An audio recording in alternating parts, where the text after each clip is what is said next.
Good evening. Ian Henderson in Melbourne with a special edition of the Late News. Police are tonight pursuing the theory that some of the fires which ravaged the Dandenongs yesterday were deliberately lit. 3 as yet unidentified people died as they tried to shelter under the floorboards of their burning Ferny Creek home. In all, 33 houses were destroyed and more than 100 people are spending their second night homeless tonight. Nick Johnston reports. As dawn broke in the Dandenongs, exhausted residents returned to face the awful aftermath. By the looks of it, it's a total loss. There's a few little items there that we might be able to salvage, but really the things that are important to us, I think we've lost. Absolute devastation and total disbelief. I mean, we can't sort of... It hasn't sunk in yet.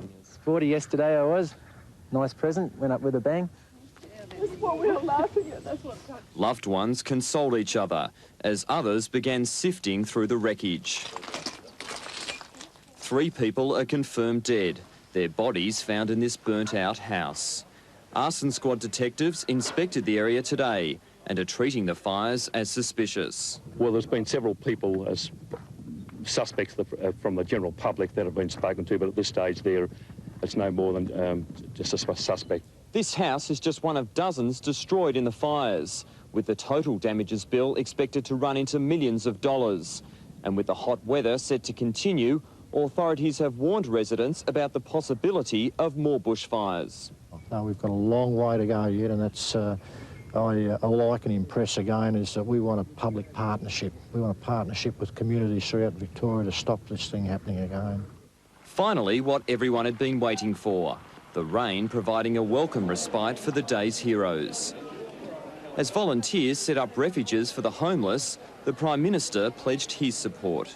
I just want to say, along with all other Australians, how distressed I am at the loss of life, the loss of livelihood and homes. It's always a terrifying thing to have your home burnt before your eyes. Today's showers also helped quell fires in other parts of Victoria. Firefighters confident the worst is over for the moment. But for many, the crisis has just begun as they try to piece together their shattered lives. There were tributes aplenty today for the bravery and dedication of the 1,000 firefighters who battled tirelessly in oppressive conditions to contain the toll. However, the Fire Brigade has launched a review after its Intergraph communication system failed to cope with yesterday's emergency. Beverly O'Connor reports. The Fire Brigade, which worked hand in hand with the CFA, will assess difficulties faced with its communication system. An overload on the computer system operating between Intergraph and the brigade forced a shutdown. We had to revert to manual systems, and that's not satisfactory. The brigade will be trying to find out what happened and what we need to do and put in place to ensure it doesn't happen again. The Fire Brigade admits information about the location of vehicles was significantly slowed down. Any system, regardless of who provided it, would be stressed by the level of events yesterday. It was a very heavy test, and it was not up to scratch and needs further work. While those investigations get underway, the Department of Human Services is handling requests for financial assistance. Rarely is the tragedy of homelessness seen as graphically as it was today. The Vitrick family were confronted with the stark truth this morning. After a fruitless search for surviving possessions, they headed to the local recovery centre for emergency relief. It's been bloody difficult right now because we kind of lost everything, beginning from toothbrush. The local council chief executive said victims have been overwhelmed by the level of community support. The full extent of suffering is yet to emerge and will over the next few weeks. And he's warning residents that bushfire season is still far from over. There are several appeals to help those left homeless by the bushfires, and we've listed their phone numbers here for you. Donations for the Salvation Army appeal can be made by phone or at any branch of the Westpac Bank. The Red Cross has 2 numbers. Use the toll-free number if you're outside the city area. And the St Vincent de Paul Society is accepting donations of clothing and household goods as well as cash. In today's other main news story, Prime Minister John Howard and Aboriginal leaders are again at loggerheads over native title. Mr Howard today met state premiers who want him to legislate to overturn the High Court's Wick decision, which upheld native title rights on pastoral leases.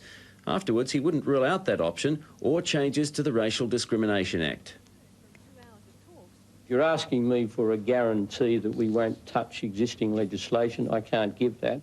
I don't know if he's a racist, but I think he's certainly ignorant and so far fairly arrogant. There's going to be enormous problems if they try to just extinguish the native title rights right around Australia. Mr Howard concedes he'll have to convince the Senate before he can make any legislative changes. And in tonight's quarter-finals tennis, Pete Sampras and Albert Costa have won 2 sets each, and a short time ago Sampras was 5-2 up in the 5th. A late message, Sampras has won. Now, a quick snapshot of the national weather tomorrow.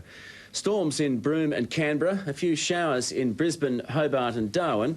Sydney's in for a cool change, and rain along the Queensland coast. Across Victoria, rain and storms will contract to the far east tonight and clear tomorrow. Fresh southwesterly winds tending southeasterly. The fire danger remains high to very high in the north. For Melbourne, some rain overnight or in the morning, clearing later. A low tonight of 13, tomorrow's top 21. And the outlook is for warmer days ahead, rising to 31 degrees by Sunday. Finally, a quick recap on the bushfire situation. The death toll now stands at 3 tonight after the discovery of another body at Ferny Creek today. None of the victims has yet been identified. The number of homes destroyed has been revised down to 33. All fires across the state are now contained, and the arson squad is investigating some fires believed to have been deliberately lit. Well, that's ABC News to now. Till tomorrow, good night.